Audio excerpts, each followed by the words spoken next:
Hi friends, இன்றைக்கி evening snacks என்னென்னு பார்த்தீங்கன்னா உளுத்த வடை தாங்க போட்டிருந்தேன். உளுந்து கொஞ்சம் பச்சரிசியும் ஊற வச்சு நல்லா நெகன்னு ஆட்டிக்கிட்டிங்கன்னா நம்மளுக்கு எண்ணெய் அதிகம் குடிக்காதுங்க.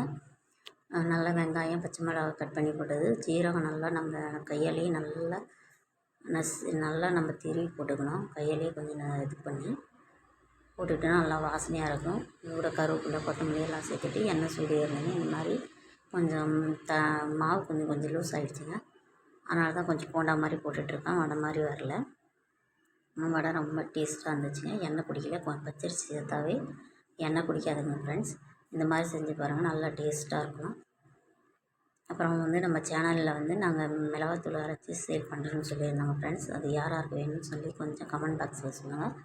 அவ்வளோதான் ஃப்ரெண்ட்ஸ். இந்த வீடியோ பிடிச்சிருந்தால் லைக் பண்ணுங்கள், ஷேர் பண்ணுங்கள், சப்ஸ்கிரைப் பண்ணுங்கள்.